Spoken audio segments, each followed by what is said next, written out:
أما بعد فأعوذ بالله من الشيطان الرجيم بسم الله الرحمن الرحيم رب اشرح لي صدري ويسر لي أمري واحلل عقدة من لساني يفقهوا قولي۔ رجب کا مہینہ اور ہمارے معاشرے میں پائے جانے والی عبادات۔ رجب کے مہینے میں عموماً 3 کام کیے جاتے ہیں۔ ایک تو 27ویں کی رات کو جاگا جاتا ہے،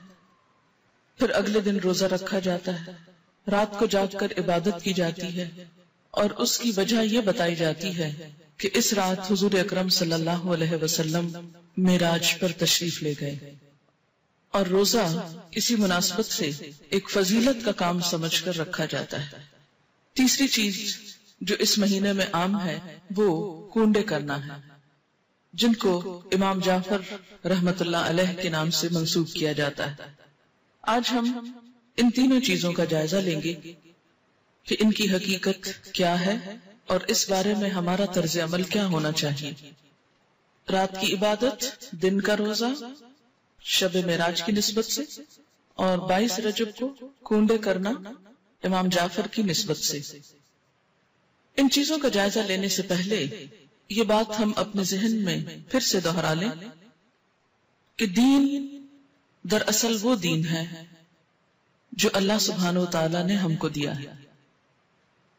جو محمد صلی اللہ علیہ وسلم کے ذریعے ہم تک پہنچایا گیا۔ قرآن پاک اس کے بارے میں فرماتا ہے اليوم اکملت لکم دینکم واتممت علیکم نعمتی وردیت لکم الاسلام دینا۔ آج میں نے تمہارے لیے اپنا دین مکمل کر دیا، تم پر اپنی نعمت کو تمام کر دیا، اور تمہارے لیے دین اسلام کو پسند کر لیا۔ اس سے یہ بات پتہ چلتی ہے کہ دین نبی اکرم صلی اللہ علیہ وسلم کے زمانے میں ہی مکمل ہو گیا تھا۔ عبادت کے نام پر کیا کرنا چاہیے اور کیا نہیں کرنا چاہیے، اس کا سورس یا تو اللہ کی کتاب ہے یا پھر حضور اکرم صلی اللہ علیہ وسلم کی سنت ہے، کیونکہ جب ایک مسلمان ہوتا ہے تو جو کلمہ وہ پڑھتا ہے وہ لا الہ الا اللہ اور محمد رسول اللہ ہے۔ دین کے نام پر جو کام بھی ہم کریں گے اس کی اتھارٹی انہی 2 ہستیوں کی طرف سے ملنی چاہیے۔ ان کے بعد کسی انسان کو یہ حق حاصل نہیں، خواہ وہ کتنا بھی بڑا عالم کیوں نہ ہو، کتنا بھی ذہین کیوں نہ ہو، کتنا بھی سمجھدار کیوں نہ ہو، کہ وہ دین کے نام پر کوئی اور چیز انٹروڈیوس کرائے، کسی اور چیز کو رواج دے۔ اگر یہ حق دے دیا جائے تو دین میں طرح طرح کی نئی باتیں شامل ہو جائیں جو اصل دین کی جگہ لے لیں گی، اور دین کے نام پر بہت سا انتشار، اختلاف اور باہم عداوت جنم لے گی۔ یہ 3 عبادات،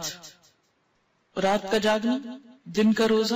اور اس کے بعد 22 رجب کو امام جعفر صادق کے نام پر کچھ پکانا اور دینا، یہ تمام چیزیں حضور صلی اللہ علیہ وسلم کے دور میں موجود نہیں تھی۔ 27 رجب کی رات جسے عموماً شب معراج کہا جاتا ہے، اس میں آپ صلی اللہ علیہ وسلم کو اگر معراج نصیب ہوئی، اگر کا لفظ میں اس لیے بول رہی ہوں کہ اس تاریخ میں بھی اختلاف ہے، سال میں بھی اختلاف ہے، اس کا ذکر میں بعد میں کروں گی۔ اگر آپ کو معراج نصیب ہوئی بھی اس رات میں تو آپ صلی اللہ علیہ وسلم نے اسی رات جو مخصوص عبادت کی، اس کے بعد کبھی بھی ہر سال 27 رجب کو کوئی خاص عبادت نہیں کی، نہ ہی صحابہ کرام نے کبھی 27 رجب کی رات کو کوئی شب بیداری کی یا اس کی کوئی فضیلت بتائی۔ اسی طرح جہاں تک روزے کا تعلق ہے تو روزہ بھی سنت سے ثابت نہیں ہے، بلکہ اس کے برعکس روزے کے بارے میں کچھ روایات ایسی ملتی ہیں کہ جس میں روزے سے منع کیا گیا۔ مصنف ابن ابی شیبہ کی روایت ہے، حضرت زید بن اسلم رضی اللہ تعالی عنہ سے روایت ہے کہ رسول اللہ صلی اللہ علیہ وسلم سے رجب کے روزے کے بارے میں پوچھا گیا تو آپ نے فرمایا شعبان کے روزوں سے آپ بے خبر ہیں، یعنی رجب میں نہیں، اصل میں شعبان میں روزے رکھے جائیں گے۔ حضرت ابن عباس سے روایت ہے کہ رسول اللہ صلی اللہ علیہ وسلم نے رجب کا روزہ رکھنے سے منع فرمایا، یہ ابن ماجہ کی روایت ہے۔ آپ نے کیوں منع کیا؟ اس لیے کہ یہ روزہ اسلام سے قبل رکھا جاتا تھا۔ دور جاہلیت میں رجب کے مہینے کی تعظیم کی جاتی تھی، عزت افزائی کی جاتی، اس لیے آپ نے اس رسم کو ختم کرنے کے لیے یا اس کے اتباع کو توڑنے کے لیے اس سے منع فرمایا، اور یہ وضاحت کنز الامال میں کی گئی ہے، صفحہ 49 جلد 8۔ تو اس سے کیا پتہ چلتا ہے کہ اس رات میں شب بیداری اور اس دن میں روزے کی کوئی حقیقت نہیں۔ اسی طرح جہاں تک امام جعفر کے نام پر جو کنڈے دیے جاتے ہیں، تو بات یہ ہے کہ یہ تاریخ نہ تو امام جعفر رحمت اللہ علیہ کی پیدائش کی ہے اور نہ ہی آپ کی وفات کی ہے، لہٰذا ان کی طرف اس کی نسبت کا کوئی ثبوت ہی نہیں ملتا یا جواز ہی نہیں ملتا۔ امام جعفر رحمت اللہ علیہ کی ولادت ایک روایت کے مطابق 8 رمضان 80 ہجری میں ہوئی، یا 83 ہجری کی روایت بھی موجود ہے، 83 یا 80،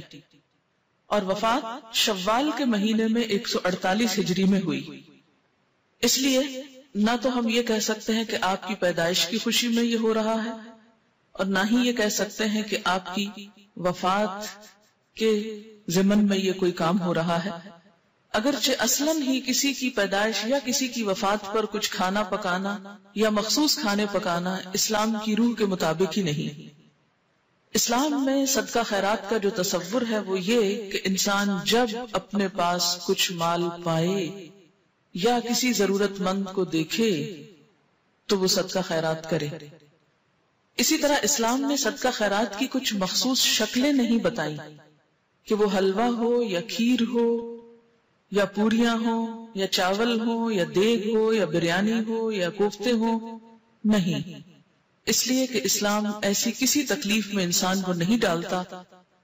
جو انسان کے لیے نبھانا مشکل کا سبب ہو یا مشکل پیدا کرے۔ ہم دیکھتے ہیں کہ اسلام ایک یونیورسل ریلیجن ہے، وہ کسی خاص کلچر کی پیداوار نہیں، یا کسی خاص کلچر کے لیے نہیں، کسی خاص ملک یا علاقے کے لیے نہیں، ہر زمانے، ہر دور اور ہر علاقے کے لوگوں کے لیے ہے، اور اس میں ایسے احکامات ہیں کہ جو ہر علاقے کے لوگ سہولت کے ساتھ کر سکیں۔ کئی معاشرے ایسے ہیں کہ جہاں کھیر پکائی ہی نہیں جاتی، یا پوریاں بنانے کا طریقہ ہی نہیں آتا، یا کئی لوگ پوریاں بنانا جانتے ہی نہیں، تو کیا ایسے لوگ پھر اس عبادت سے محروم رہیں گے کہ جو ایک مخصوص کھانا نہ پکا سکتے ہوں؟ اس لیے جتنی بھی من گھڑت چیزیں دین میں داخل کی گئیں، ان سب کے پیچھے اسی قسم کی باتیں آپ کو ملیں گی۔ کنڈوں کی رسم کے بارے میں ایک روایت کے مطابق اس کی ابتدا 1906 میں امیر مینائی کے خاندان سے ہوئی اور امام جعفر کے نام پر شروع ہوئی، اور یہ امیر مینائی کا خاندان جیسے کہ آپ جانتے ہیں کہ لکھنؤ سے یا ہندوستان سے تعلق رکھتا ہے، تو اس رسم کی تو ابتدا بھی عرب سے نہیں ہوئی، یا جہاں اسلام کا اوریجن ہے وہاں سے نہیں آئی، تو اس کو اسلام یا دین کا حصہ یا نیکی یا عبادت آپ کیسے قرار دے سکتے ہیں؟ اگر آپ کو کسی کو بھی روح کو ثواب پہنچانا ہے، ان کے لیے صدقہ خیرات کرنا ہے، تو کوئی دن مقرر کرنے کی ضرورت نہیں، جب آپ کا دل چاہے اور جہاں آپ کا دل چاہے، جہاں آپ ضرورت سمجھیں وہاں آپ کر لیں،